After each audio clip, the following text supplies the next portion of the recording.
And सुबह उठने के बाद बहुत ज़्यादा अकड़न है जोड़ों में। और फिर दिन जैसे जैसे पास होता है तो थोड़ा थोड़ा खुलने लगता है। ये साइंस इंडिकेट करते हैं कि आपको आर्थराइटिस डेवलप हो रहा है and you should definitely go to a doctor and consult a orthopaedic surgeon. ज़रूरी नहीं है कि सिर्फ बुढ़ापे से लिमिटेड है, ये किसी भी एज में हो सकता है। एंड डेफिनेटली ठंड में सीजनल वेरिएशन रहता है, ज़्यादा बढ़ जाता है।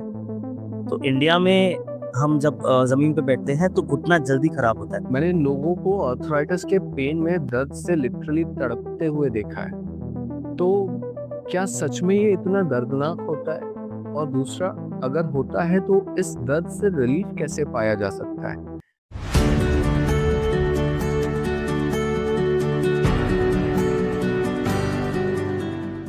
गठियाबाद, आर्थराइटिस सुनने में तो बड़ा साधारण सा शब्द, लेकिन आज के समय में युवा हो या बुजुर्ग, अधिकांश लोग इसकी चपेट में आ रहे हैं। शुरुआत हल्के दर्द के साथ, हाथ पांव का टेढ़ा होना, और फिर उसके बाद चालू होती है बहुत गंभीर तकलीफ। मैंने पिछले 1 महीने में 7 से 10 लोगों को इस समस्या से जूझते हुए देखा जो मेरे पास आए। मुझे समस्या गंभीर लगी और मुझे लगा कि इस बारे में हमारे व्यूअर्स को जानकारी देना बहुत जरूरी है। इस समस्या को लेकर के जब मैं शाल्बी हॉस्पिटल में पहुंचा तो मुझे एक ऐसे डॉक्टर मिले जो इस बारे में चर्चा पहले से करना चाहते थे। तो आज हमारे बीच में आर्थराइटिस पर डिस्कशन करने के लिए बैठे हैं शाल्बी हॉस्पिटल के orthopaedic surgeon doctor Kushal Surana. Sir नमस्कार, स्वागत है सर आपका हमारे स्टूडियो पर। सर, बहुत ही एक कॉमन टॉपिक मुझे निकल करके आया और बहुत सारे लोगों को ये प्रॉब्लम आजकल हो रही है, और मैं चाहता था कि इसमें कोई एक यंग डॉक्टर सामने आए, क्योंकि लोगों को ये मिथ बना हुआ है कि 50 की एज के बाद लोगों को आर्थराइटिस हो रहा है। और जिन लोगों से मैं मिला वो 35, 32, 40 साल की एज के थे जो इस प्रॉब्लम से जूझ रहे थे। तो इस बारे में हमारे बहुत सारे क्वेश्चंस थे जिन्हें हमने चॉकआउट करके रखा है, और इस पे मैं आपकी जानकारी चाहता हूँ कि आप हमें इसमें कैसे हेल्प कर सकते हैं। Thank you so much. सबसे पहले तो आपने हमें समय दिया सर, और मैं पहले सवाल से स्टार्ट करना चाहूँगा सर कि आर्थराइटिस होता क्या है? जी, so I just introduce myself. मैं डॉक्टर कुशल सुराना हूँ, consultant orthopaedic surgeon and joint replacement specialist at Shalby hospital Jabalpur. Arthritis एक बहुत ही कॉमन सी बीमारी है एंड आई से प्रोबेबली 100 में से 60 से 70 लोगों को आज ये प्रॉब्लम होगी। बुढ़ापे में डेफिनेटली ज़्यादा है, बट ये ऐसा ज़रूरी नहीं है कि सिर्फ बुढ़ापे से लिमिटेड है, ये किसी भी एज में हो सकता है। एंड डेफिनेटली ठंड में सीजनल वेरिएशन रहता है, ज़्यादा बढ़ जाता है। तो आर्थराइटिस सिंपल लैंग्वेज में बोला जाए तो इस इन्फ्लेमेशन ऑफ द जॉइंट्स, जोड़ों में सूजन, जिसको हम हिंदी में गठिया बोलते हैं। ओके जी। मेरे घर के सामने एक आंटी रहती हैं। जब मैं गया तो पहली बार जब उनसे मिला तो मैंने देखा आंटी के पाँव के उंगलियां थोड़ी सी टेढ़ी थी sir.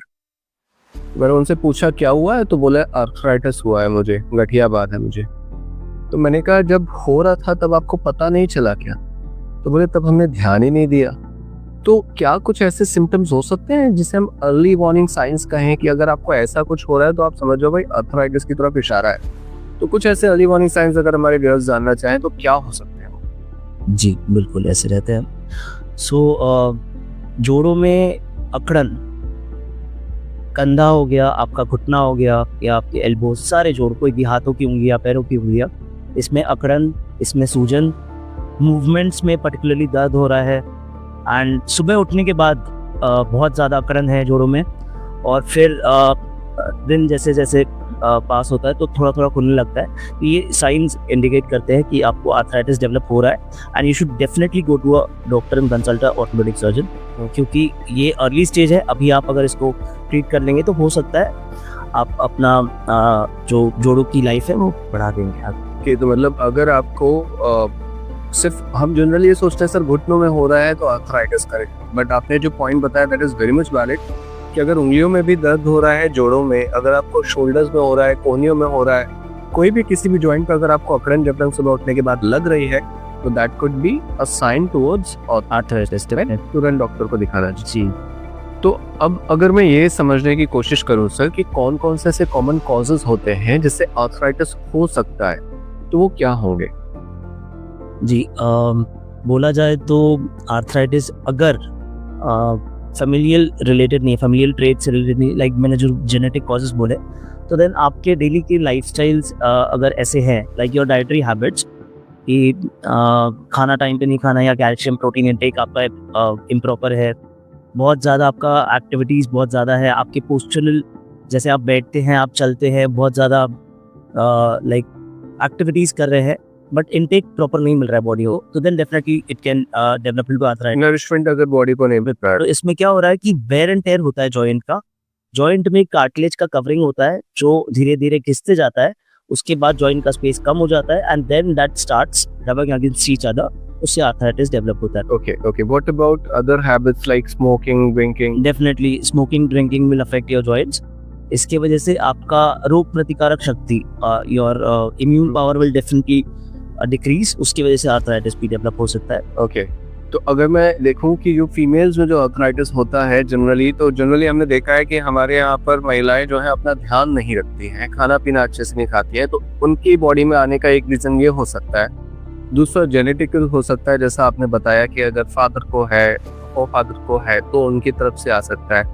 And if we talk about males, तो जरूरत से ज्यादा वेयर एंड टेयर और उसका होना, उसे सही ना होना, स्मोकिंग, अल्कोहल, ये सारी चीजों डेफिनेटली योर लाइफस्टाइल जी। तो अब अगर मैं इसका कॉन्ट्राडिक्टरी लूँ सर, कि अगर हम अपनी लाइफस्टाइल इंप्रूव करते हैं, अगर हम खान पान इंप्रूव करते हैं, योगा एक्सरसाइजेस करते हैं, इसका क्या इफेक्ट पड़ सकता है? क्या इससे रिवर्सिबल होता है arthritis? Arthritis is not reversible. एक बार जॉइंट खराब हो गया आपका तो it can not be brought back to normal. Okay, exactly आपका जो नॉर्मल स्टेट होता है जॉइंट का वैसा आप नहीं ला सकते, लेकिन आप modifications through your daily lifestyle modifications आप जॉइंट की लाइफ बढ़ा सकते हैं डेफिनेटली। एक पॉइंट मैंने मिस कर दिया था, हमारे इंडिया में particularly we have this habit of sitting on the floor cross legged, जो हम ज़मीन पे पालती मार के बैठते हैं, इंडियन टॉयलेट यूज़ करते हैं, पूजा करते हैं ज़मीन पे बैठ के या छोटे लेवल के स्टूल पे बैठ के। इससे पर्टिकुलरली एक हम अगर घुटना बोला जाए तो घुटने का वेयर एंड टेयर बहुत जल्दी होता है as compare to foreign people, क्योंकि बाहर में लोगों को चेयर पे बैठने की ज़्यादा आदत है। तो इंडिया में हम जब ज़मीन पे बैठते हैं तो घुटना जल्दी खराब होता है। अच्छा, मैंने इसका उल्टा सुना है कि हमें पालती मार के बैठना चाहिए, हमें जमीन पे बैठना चाहिए, तो उससे हमारे जॉइंट्स जो है वो मूवमेंट में रहते हैं। नहीं, तो ये गलत है। ये गलत है, डेफिनेटली तो गलत। हमें ये ध्यान रखना है कि हमें जितना कम हो सके मूवमेंट जॉइंट्स का करना है, ताकि वेयर एंड टेयर कम हो उसका। नहीं, मूवमेंट जॉइंट्स का नहीं बोला मैंने बोला कि आप जब जमीन पे बैठते हैं तो आप थोड़ा सा कुछ सहारा लेके नीचे जाते हैं, Yes. तो बॉडी का वेट जो जॉइंट पे जा रहा है पर्टिकुलरली घुटने पे, वो थोड़ा ज्यादा जा रहा है टोरो स्टेप, and then when you get up from that position, आप जब जमीन से उठते हैं अगेन आपका वेट जो है बॉडी का वो घुटने पे जा रहा है, तो घुटने का वेयर एंड टेयर ज्यादा होता है। वो एंगल भी थोड़ा बिगड़ जाता है जब हम उठते और बैठते हैं, जिसकी वजह से टेयर होने के चांसेस रहते हैं। You spoke about cartilages sir, आपने कार्टिलेजेस के बारे में बात की, तो क्या कार्टिलेजेस रिपेयर हो सकते हैं? I am sorry, cartilages naturally repair हो सकते हैं? कार्टिलेज भी नेचुरली रिपेयर नहीं हो सकता है, बट जैसे कोई भी जॉइंट होता है तो जॉइंट फॉर्म होता है एक ऊपर की हड्डी से, एक नीचे की हड्डी से, और ऊपर की हड्डी का एक कवरिंग होता है कार्टिलेज जो आपने बोला, और नीचे की हड्डी का एक कवरिंग होता है कार्टिलेज। तो ये बेसिकली प्रोटेक्ट करता है दोनों हड्डियों को आपस में रब होने से, और बीच में होता है फ्लूइड जिसको हम बोलते हैं साइनोवियल फ्लूइड, जो लुब्रिकेशन का काम करता है, जैसे गाड़ी में ऑयलिंग करते हैं। Exactly. तो ये सारी चीजें मिलके जॉइंट को स्मूथली फंक्शन करने कराती है। तो कार्टिलेज चलो एक बार का ठीक है, थोड़ा सा वेयर ऑफ हो गया, बट आप थोड़ा सा फ्लूइड का, लुब्रिकेशन का कुछ मेडिसिन की सप्लीमेंट से अगर कर सकते हैं तो उससे अगेन लाइफ बढ़ा सकते हैं आप थोड़ा। ओके, बेसिकली फ्लूइड हम सप्लीमेंट्स के थ्रू कई रिपेयर कर सकते हैं, but if it is about cartilages और जॉइंट्स, कार्टिलेज डजंट ग्रो। एक बार खराब होना चालू हुआ तो फिर पॉसिबिलिटी कम। तो सर आपने जैसा कहा ये किसी भी एज ग्रुप को हो सकता है, और मैं भी देख रहा हूँ कि आजकल यंग एज में इससे बहुत ज़्यादा प्रभावित होते हैं। तो ये कोई स्पेसिफिक एज है कि इसके बाद आर्थराइटिस चालू होता है, या मतलब किसी भी age group as an childhood से लेकर के आपके ओल्ड एज तक कभी भी हो सकता है? तो ऐसा कुछ है क्या? डेफिनेटली विद एज एक डीजेनरेटिव टाइप ऑफ आर्थराइटिस होता है, जो एज के हिसाब से जोड़ों में वेयर एंड टेयर बढ़ जाता है, but then it is again as I said कि इट इज नॉट लिमिटेड, ये किसी भी एज में हो सकता है। Like all the factors are included in this. आपका कैल्शियम इंटेक कैसा है, आपका प्रोटीन इंटेक कैसा है, आपकी डेली एक्टिविटीज़ कैसी है, like if you are a sports person, athletics में ज़्यादा है और आपका इंटेक कम हो रहा है तो ऑब्वियसली वेयर एंड टेयर ज़्यादा होगा, आर्थराइटिस डेवलप हो सकता है। एंड आई विल से अगेन कि आर्थराइटिस के बहुत सारे प्रकार है जो हम आगे के आप अगर बिल्कुल, मैं मेरे दिमाग में तो क्वेश्चंस है सर, पर मैं आपको बताऊं, मैं अभी गया हुआ था, हमारे यहाँ पे पंचकर्म होता है, तो I have a habit to get abhyanga swedana which is called as full body massage. मैं वो करवाने के लिए गया और मेरे जस्ट बाद एक पेशेंट आया जो कि आईपीडी में एडमिट था वहाँ पर आयुर्वेदिक हॉस्पिटल में। तो मैंने जब उस पेशेंट को देखा, आई आस्क्ड हिम कि तुम्हें हुआ क्या। उसके दोनों घुटने स्पेल्ड आउट थे, वो स्ट्रेचर लेकर के चल रहा, स्ट्रेचर वॉकर लेके चल रहा था, हाथों की उंगलियां सूजी हुई थी। तो मैंने उससे बोला कि क्या हुआ है तुमको? So he said arthritis. When I asked his age, he said 19. तो मुझे शॉक लगा, मुझे यकीन नहीं हुआ। मैंने वहाँ के थेरेपिस्ट से पूछा कि इसे क्या सच में आर्थराइटिस है? They said yes. तो क्या इतनी यंग एज में भी आर्थराइटिस पॉसिबल है? जी, once again as I said कि आर्थराइटिस के बहुत सारे प्रकार होते हैं। कुछ प्रकार ऐसे होते हैं जो फैमिलीज में चलते हैं, जिसे हम ऑटो इम्यून बोलते हैं। तो फॉर एग्जांपल रूमेटॉइड आर्थराइटिस हो गया, एंकाइलोजिंग स्पॉन्डिलाइटिस हो गया, it's kind of genetic, hereditary रहता है। आपके फैमिली में आपकी मम्मी को, पिताजी को या आपके दादी दादा किसी को अगर हुआ है तो देयर आर चांसेस कि वो आपको भी हो सकता है। एंड दिस वुड बी कि आपको कम एज में होगी ये चीज़ें। एंड ये अगर होता है तो आपके खुद के शरीर के सेल्स आपके ही जोड़ों को खराब करते हैं and it will develop at a very young age. तो डेफिनेटली ये पॉसिबल है, बिल्कुल पॉसिबल। तो जैसा आपने कहा कि अलग अलग तरह के आर्थराइटिस होते हैं, रूमेटॉइड आर्थराइटिस, और आपने 2-3 नाम और लिए, तो ऐसे कितने प्रकार के आर्थराइटिस होते हैं और वो कैसे आइडेंटिफाई होता है कि इस प्रकार का आर्थराइटिस इस व्यक्ति को हुआ है? जी, तो जैसे कि आपने पूछा, आर्थराइटिस के वैसे बहुत सारे प्रकार होते हैं, बहुत सारे ऑटोइम्यून डिजीजेस एंड बहुत सारे अलग अलग टाइप के सिंड्रोम्स होते हैं जिसमें ये आर्थराइटिस डेफिनेटली डेवलप हो सकता है। बट मोस्ट कॉमनली जो हम देखते हैं हमारे डे टू डे प्रैक्टिस में, ओपीडी में जो पेशेंट्स आते हैं, एक तो एज रिलेटेड डीजेनरेटिव आर्थराइटिस हुआ जिसको हम ऑस्टियोआर्थराइटिस बोलते हैं। Then we have this type of arthritis like rheumatoid arthritis, ankylosing spondylitis. ये ऑटो इम्यून है, जैसे मैंने बताया था, ये फैमिलीज में चलता है। And then there is a certain type of arthritis जो सिंड्रोम से एसोसिएटेड होते हैं, कुछ स्किन डिसऑर्डर से एसोसिएटेड होता है, but not very much common. Day to day practice में इतना कॉमन नहीं रहता है।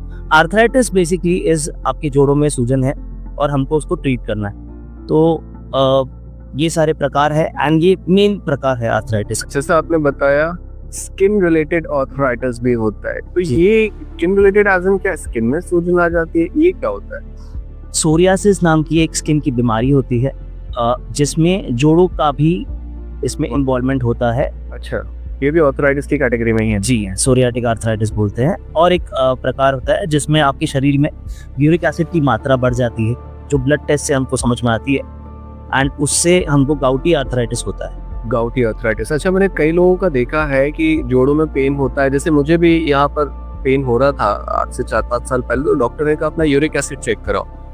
तो यूरिक एसिड और आर्थराइटिस का इंटरकोरिलेशन कुछ है? जी, डेफिनेटली है।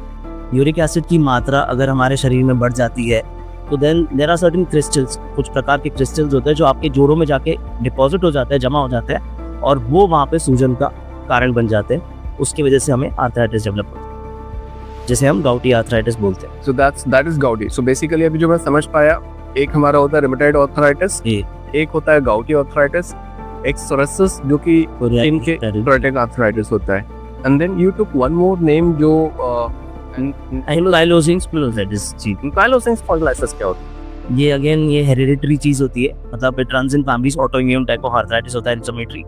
अगेन ये यंग एज में भी मिल सकता है एंड आर्थराइटिस होता है लाइफ टाइम आपको इसकी मेडिकेशंस लेनी पड़ती है। तो सर आज के समय में जो मैं देख रहा हूँ कि हर 10 में से 4 को आर्थराइटिस की समस्या आ रही है। ओपीडी में आपके पास भी ऐसे कई सारे पेशेंट्स आते ही होंगे जिन्हें आर्थराइटिस है, तो आप उन्हें क्या टेस्ट करने की सलाह देते हैं, क्या सजेस्ट करते हैं कि कैसे ये क्लियर हो जाएगा कि हाँ उन्हें आर्थराइटिस की है? जी, तो मेजॉरिटी ऑफ माय पेशेंट्स, जो मेन पॉपुलेशन जो आती है, वो आती है रफली ये एज ग्रुप की कि 55 से 70 के बीच में। एंड 55 से 70 के बीच में the most common type of arthritis is age related arthritis, जिसको हम ऑस्टियोआर्थराइटिस बोलते हैं। एंड द बेसिक टेस्ट जिससे हम थोड़ा सा एकदम रफ एस्टिमेशन बना सकते हैं कि आर्थराइटिस है इस एक्सरे स्कैन। अच्छा, एक्सरे से क्लैरिटी मिल जाती है। एक्सरे से एक रफ क्लैरिटी मिल जाती है कि आपके जोड़ों की स्थिति कैसी है, जॉइंट स्पेस कैसा है, गैप कम हुआ है कि नहीं हुआ है, घिस रहे हैं कि नहीं है, एंड बोन की क्वालिटी कैसी है बस। अच्छा, काफी कुछ इसमें से क्लैरिटी मिल जाता है। इसके अलावा भी हमारे पास टेस्ट होते हैं, लाइक जो मैंने पहले बताया कि यंग एज में जो हमको मिलते हैं आर्थराइटिस, वो हम ब्लड टेस्ट से पता कर सकते हैं। कुछ बेसिक ब्लड टेस्ट होते हैं, उसके थ्रू हम ये पता कर सकते हैं कि वो आर्थराइटिस है। अच्छा, और फिर देन फर्दर इन्वेस्टिगेशंस और अगर हम वो करवाने हैं तो हमारे पास सीटी स्कैन है, एमआरआई स्कैन है, इनसे हम बहुत क्लैरिटी मिल सकती है। बट अगेन सबसे पहला तरीका तो यही है कि हम एक्सरे करवा लें। एक्सरे से काफी कुछ क्लैरिटी मिल जाती है। ओके सर, मैंने सुना है ऑस्टियोपोरोसिस और ऑस्टियोआर्थराइटिस, ये आर्थराइटिस के पेशेंट्स में बड़ा कॉमन सा नाम मैंने सुना है। ये होता है, इन दोनों में डिफरेंस क्या है? क्या ये दोनों एक ही चीज है? नहीं, एक चीज़ नहीं है। ऑस्टियोपोरोसिस इज बेसिकली आपके बोन में कैल्शियम की कमी, बेसिक लैंग्वेज में बताया जाए, कैल्शियम की कमी है। एंड आपकी बोन की स्थिति ऐसी है कि आप मतलब छोटी मोटी कुछ किसी चीज़ से आप टकरा जाते हैं तो फ्रैक्चर होने के चांसेस बढ़ जाते हैं। ओके, तो that tells you the consistency of your bone. जैसे किसी लकड़ी को आप अगर मारेंगे, वो टूटने कितने चांसेस है कि वो टूट जाएगी। Same goes with your bone. अच्छा, ये ऑस्टियोपोरोसिस। ये अगर आपकी बोन टूट रही है नहीं टूट रही है, उसकी डेंसिटी, उसकी स्ट्रेंथ चेक करना है ऑस्टियोपोरोसिस में से। In osteoarthritis is basically the disease inflammation and सूजना। सर, मैं ऑनेस्टली बताऊं, मेरे घर के सामने वाली आंटी हो या वो मेरे भाई साहब जिनकी मैं बात कर रहा था, उनकी वाइफ, मैंने इन लोगों को आर्थराइटिस के पेन में दर्द से लिटरली तड़पते हुए देखा है। तो क्या सच में ये इतना दर्दनाक होता है? और दूसरा, अगर होता है तो इस दर्द से रिलीफ कैसे पाया जा सकता है? जस्ट मेडिकेशन या फिर उसके अलावा भी कोई तरीका है? सो इमीडिएट रिलीफ ऑफ पेन, कोई पेशेंट हमारे पास भी आता है, बहुत तकलीफ है अभी इमीडिएट, तो हम पहले तो पेशेंट का एग्जामिनेशन करते हैं पूरा कि उनको स्वेलिंग है कि नहीं है, मूवमेंट कितना हो रहा है जोड़ों का, जो भी जोड़ में प्रॉब्लम है, और बुखार वगैरह कुछ और भी साथ में सिम्टम्स है कि नहीं है, तो उसके हिसाब से वो आर्थराइटिस का प्रकार समझ में आता है जी। But the immediate management would be analgesic, जिसके हम पेन किलर बोलते हैं सिंपल लैंग्वेज में। तो पेन किलर तो डेफिनेटली लेना ही पड़ता है। उसके अलावा हॉट फर्मेंटेशन करके चीज़ होती है, जिसे हम गर्म सिकाई बोलते हैं, और फिजियोथेरेपी थोड़ा मशीन से हम देते हैं सिकाई, तो इससे एटलीस्ट फॉर सम टाइम आपको like immediate relief of pain मिल जाता है। उसके बाद हम फर्दर उसको इन्वेस्टिगेट कर सकते हैं कि तकलीफ कितनी है एंड इसे सर्जरी की ज़रूरत है या नहीं। ओके, एक पॉइंट आपने बताया सर, हॉट फर्मेंटेशन। ये अक्सर दिमाग में डाउट रहता है कि हड्डियों का दर्द है तो हॉट फर्मेंटेशन मतलब गर्म सिकाई करनी है या ठंडी सिकाई करनी है। Same goes with arthritis. Arthritis भी अगर किसी को हो रहा है तो उसको जोड़ों पे बर्फ की सिकाई करने की आवश्यकता है या गर्म पानी की थैली से या गर्म पानी की टॉवल से फिर उसकी सिकाई करने की जरूरत है? क्या सही है? As an orthopaedic surgeon I will tell you, immediate कभी भी चोट लगती है, कोई भी चोट लगती है तो सूजन आ जाती है, कहीं पे भी, चाहे वो जोड़ों में हो, चाहे हाथ पैरों में हो, कहीं पे भी हो। उस इमीडिएट पीरियड में आपको बर्फ से सिकाई करनी है, वो सूजन बर्फ से ही ठीक होगी। ओके, ठीक है। एंड आर्थराइटिस की हम स्पेसिफिकली बात करें तो देन आर्थराइटिस में आपको गर्म सिकाई ही करनी है, क्योंकि गर्म सिकाई वहाँ पे लोकल ब्लड फ्लो बढ़ा देती है, वहाँ पर रक्त का प्रवाह बढ़ा देती है। That helps to clear the inflammatory mediators, मतलब जो सूजन का कारण है, जो सेल्स है, वो सेल्स क्लियर होते हैं उससे। तो that's why we suggest hot fermentation for that. अभी कुछ दिन पहले हमने हमारे एक नी रिप्लेसमेंट सर्जन है, उनका हमने पॉडकास्ट किया, तो उन्होंने बताया कि भाई अगर नीज खराब हो चुके हैं तो हमें सर्जरी ही करना पड़ता है। क्या आर्थराइटिस में भी ऐसा कुछ है? तो अगर किसी पेशेंट को आर्थराइटिस हुआ है तो उसके लिए बेस्ट लाइन ऑफ ट्रीटमेंट क्या है? मेडिसिन, फिजियोथेरेपी या सर्जरी? सो आर्थराइटिस स्पेसिफिकली मैं बताना चाहूँगा कि सबसे ज़्यादा जो अफेक्ट होता है वो होता है हिप जॉइंट और नी जॉइंट। बाकी सारे जॉइंट्स में एक बार इंसान, फॉर एग्जांपल कोई पेशेंट है जिसको है आर्थराइटिस, तो वो हाथों के उंगलियों के या पैरों के उंगलियों के या कंधे का एक बार का वो बेयर कर लेगा और अपनी लाइफ कैसे तो भी बिता लेगा। बट ये जो जोड़ होता है, ये हमारे मेजर जॉइंट्स हैं शरीर के, नी जॉइंट और हिप जॉइंट, और हमारा चलने का पूरा की पूरा जो रोल है वो यही जॉइंट से होता है। करेक्ट। तो ये जब अफेक्ट होता है तो इंसान चल नहीं पाता है, and then he consults a doctor. जी। तो आर्थराइटिस बेसिकली ये जो है जो सर्जरी मेजर जॉइंट्स का, जो नी जॉइंट का, हिप जॉइंट का, इसमें हम ग्रेड करते हैं कि पेशेंट को तकलीफ कितनी है, एक्सरे में क्या दिख रहा है, और उसके डे टू डे लाइफस्टाइल में वो कितना हैम्पर हो रहा है। मतलब is he able to carry out his activities of daily living. वो सुबह उठ के खुद से ही खुद के वॉशरूम चला जाएगा, खुद से ही शर्ट पहन ले, खुद से ही अपने कपड़े पहन सकता है, basically can take care of himself. ये अगर इफेक्ट हो रहा है एक्टिविटीज ऑफ डेली लिविंग, तो then he needs to consult a doctor. And then grades होते हैं आर्थराइटिस के। मैं आपसे पूछने वाला था डॉक्टर साहब, मैं किसी डॉक्टर के पास गया तो मैंने देखा उनके पास अलग अलग एक बोन्स का सैंपल जो रखे रहते हैं वो कुछ रखे हुए थे उनके पास, डमीज रखी हुई थी, और नीचे उस पर लिखा हुआ था arthritis grade 1, arthritis grade 2, arthritis grade 3। The same goes with osteoporosis, उसमें भी ग्रेड 1, ग्रेड 2, ग्रेड 3। तो ये आर्थराइटिस ऑस्टियोपोरोसिस जो है, इनके ग्रेड्स का मतलब क्या है? तो ग्रेड्स का मतलब ये होता है कि ग्रेड 1 मतलब जस्ट शुरू हुआ है, ग्रेड 2 मॉडरेट अमाउंट है, और ग्रेड 3 मतलब सिवियर है, अब जोड़ों की हालत बहुत खराब है।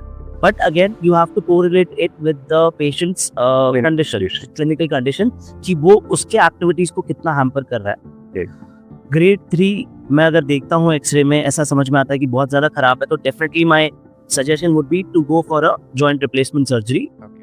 मैं अगेन बात कर रहा हूँ मेजर जॉइंट्स की हमारे, जैसे कि घुटना हुआ या फिर हिप रिकवर हो गया जी।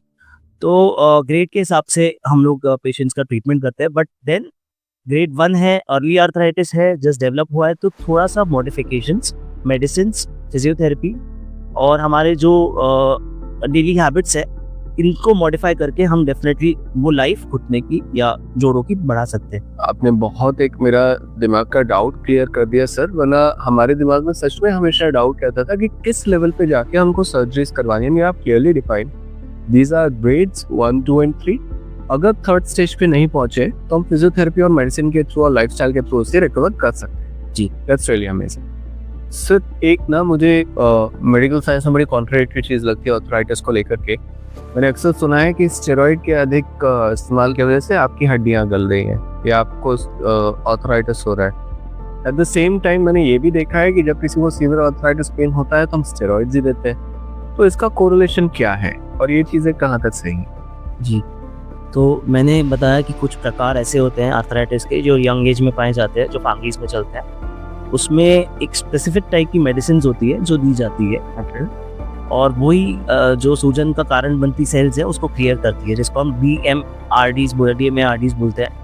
मैं इतना ज़्यादा डिटेल में नहीं जाऊँगा, बिल्कुल टेक्निकल ना हो कि जनरल भाषा जो हमारे हाँ जी। तो वो स्पेसिफिक दवाइयाँ दी जाती है उस रोमेटोलॉजिक डिसऑर्डर में, और वो प्रोबेबली ऑन एंड ऑफ लेते रहनी पड़ती है जब आपको वो चीज़ पॉजिटिव आती है ब्लड टेस्ट में। जी, जब वो काम नहीं करती है तो then we have to shift to steroids. अच्छा, स्टेरॉइड दवाइयाँ देनी पड़ती है। And steroids not only bone की क्वालिटी खराब करते हैं, जोड़ों को खराब करते हैं, बॉडी को भी अफेक्ट करते हैं, बट उसका पर्याय दूसरा कुछ नहीं रहता नहीं है, बिकॉज इन जनरली सारे जोड़ों को आपकी खुद की ही सेल्स खराब कर रही है, and steroid is the only option जो वो सेल्स को क्लियर करता है।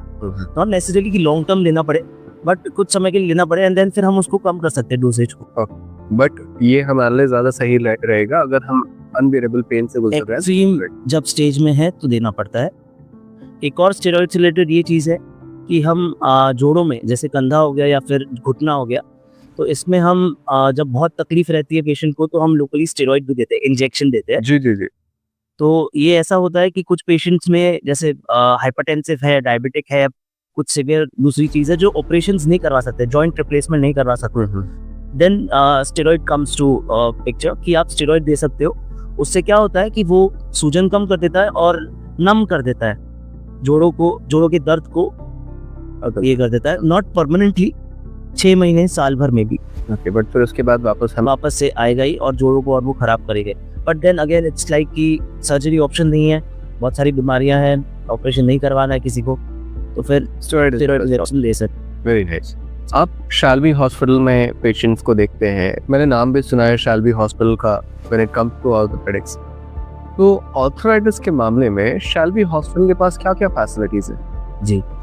So Shalby as such is actually orthopedic specific all over India. हमारे पास काफ़ी स्टेट्स में इसकी ब्रांचेस है। मैं यहाँ पे 3 साल से हूँ। तो we have highly qualified doctors. सबसे पहले तो डॉक्टर्स बहुत क्वालिफाइड, वी हैव स्पेशलिस्ट्स जो arthritis specific and joint specific है। लाइक हड्डी से रिलेटेड तो बहुत सारी चीज़ें होती है, फ्रैक्चर्स होते हैं और भी चीज़ें होती है, क्रॉनिक डिफॉर्मिटीज होती है, but replacements and arthritis specific Shalby is actually has highly qualified doctors का, इंक्लूडिंग माई सेल्फ। मेरा खुद का एक्सपीरियंस रहा है काफ़ी जॉइंट रिप्लेसमेंट में। Very nice. तो डॉक्टर्स की बात हो गई, फिर then we have all the diagnostic facilities, all investigations. हमारे पास सारे कंप्लीट ब्लड टेस्ट आपका यहाँ पे हो जाएगा। Do we have all the scans under one roof, CT, MRI? या definitely. So we have all the x-rays, MRI scan, CT scan facilities.